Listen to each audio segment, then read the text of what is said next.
Okay, so let's just think for a second about the year 2025. I mean, it's right around the corner. Imagine a world where your taxi just drives itself. Robots are doing your chores, and we're not just talking about it, we're actually laying the groundwork for a city on Mars. Now, this sounds like something straight out of a movie, right? But it's not.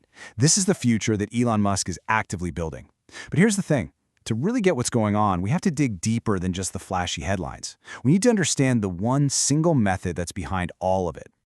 First up, you've got self-driving taxis. The goal for 2025? Fleets of them. Robo-taxis hitting the streets all on their own. Then you've got these human-like robots, right? Like Optimus. The idea is they'll start taking over all those boring, repetitive jobs, whether it's in a factory or even in our homes. And, as if that's not enough, we're talking about massive, completely reusable spacecraft getting ready to build a human settlement on Mars. Yeah, Mars. Okay, so when you put it all together like that, it sounds kind of crazy, right? Audacious is one word for it, but this stuff is being worked on with some serious, relentless engineering. So the real question isn't just what he's building, it's how. What's the secret sauce? What's the method, the core philosophy that ties all these different, wild projects together? All right, Section 1, the Musk method. See, to really get a handle on the products, we first have to get the process. And this whole method, it's actually rooted in an idea that goes way, way back. I'm talking Aristotle. But it's being dusted off and used to tackle some of the gnarliest engineering problems we have today. So at the very core of all this is something called first principles thinking. What does that even mean? Well, instead of just looking at how things have always been done and saying, okay, let's make it a little better, this approach just demolishes the problem. It breaks it down to its most fundamental truths, the absolute basics. Musk himself calls it the physics of the problem. And from there, you build a solution back up from scratch. It's all about refusing to accept that the old way is the only way. You're not just making a better version of something that already exists. That's reasoning by analogy. No, you're starting from zero.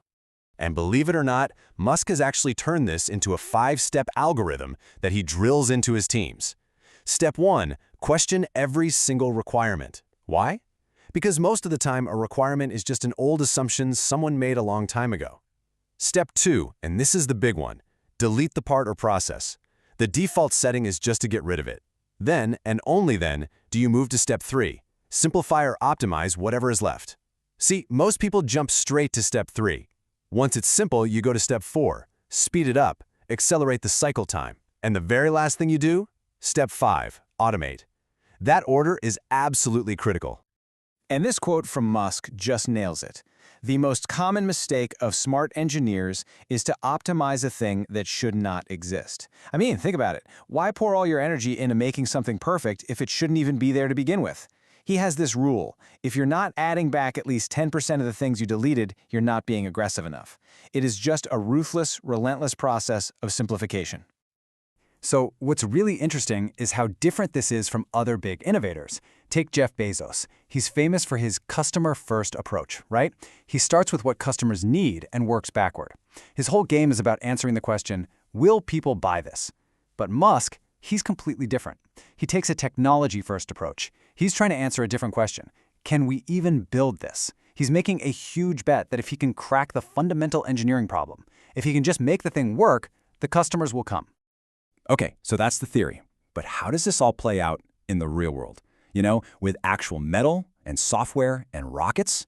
Well, let's dive into transportation. Because this is where applying that first principles thinking to something as simple as getting from A to B is totally upending an entire industry. All right, check this out. For 100 years, cars have been built on a sequential assembly line, one step after another. But Tesla's new platform uses something they call an unboxed process. So instead of a single line, they're building different big chunks of the car all at the same time, in parallel, and then they just bring them all together at the very end. This is a complete teardown and rethink of a process that's been around forever. And it all started by asking that basic question. What's the absolute best way to build a car? The goal here is simple, really. Slash costs and build them way, way faster. And this isn't just some cool engineering flex. The whole point of this crazy new process is to hit a magic number, a $25,000 electric car. We're not just talking about a slightly cheaper EV. This could be the thing, the actual key that unlocks mass adoption and makes electric vehicles a real possibility for millions and millions of people. And this way of thinking goes way beyond just the car you drive. You see it in the robo-taxi network, which is all about using automation to cut down on costs and traffic. You see it with Hyperloop, which applies first principles to physics itself. I mean, just get rid of friction and air resistance and see what happens. And then, of course, you have Starship. That's the ultimate example. It questions the most basic assumption of space travel, that rockets have to be thrown away, to make a multiplanetary future even possible. Okay, so that's transportation. The next huge piece of this 2025 puzzle is just as wild. It's about building both the body and the brain of the future. We're talking about incredibly advanced AI and the robots, the humanoid robots, that will give that AI the ability to physically interact with our world. And the key to all of it? Data. And just to give you a sense of how hard this is, think about this one detail with the Optimus robot. Musk has said that just the hand and the forearm, is probably half of the entire engineering challenge. Half. It's an insanely complex problem to try and copy what our hands can do.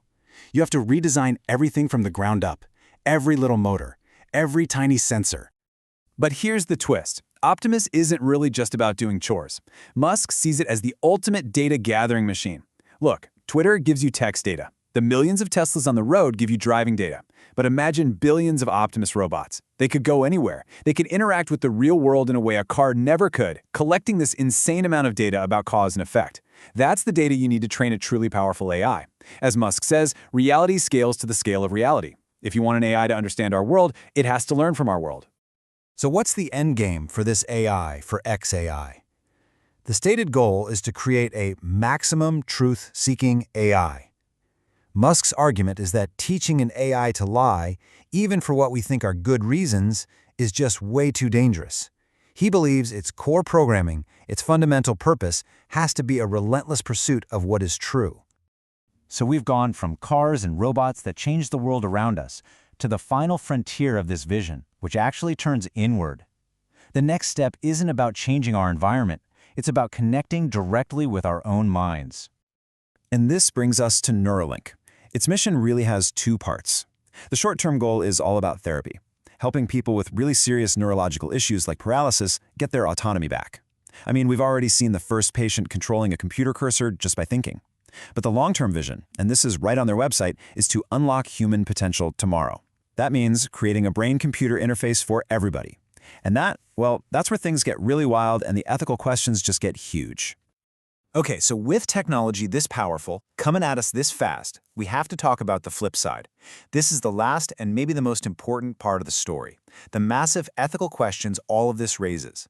The simple fact is, the technology is moving way faster than our ability to create rules or even just understand its impact. And these aren't just hypothetical problems for the future. People are raising concerns right now. Take Neuralink. The scientific community has really pushed back on how transparent they've been. For instance, the very first human implant wasn't announced in some scientific journal. It was announced on social media. And at first, they didn't even register the clinical trial on the official public database, which is standard procedure. Now, they did add it later, but breaking from those established norms definitely raised a lot of eyebrows. And the bigger questions here are, well, they're profound. How do you get real, informed consent from a patient who is desperate for any kind of cure? And what about neurodata? That's the most personal data that could possibly exist. Who owns it? Who protects it? What happens to someone if the company that made their brain implant just goes bankrupt? I mean, these devices are literally blurring the line between human and machine, forcing us to question what identity and freedom even mean. It's why you're hearing this call for neurorights, a whole new set of laws to protect our own minds. So here's where we land. On one hand, you have this incredibly powerful method for innovation, and it's being aimed squarely at some of humanity's biggest problems: energy, space, disease. But on the other hand, that same ambition is creating ethical questions we've never had to face before. The tech is speeding up, not slowing down. So the real question, the one for all of us, is what do we do about it? How do we steer this thing? What rules do we need to set right now to make sure that the future that's coming, and it's coming faster than you think, is a future that benefits everyone?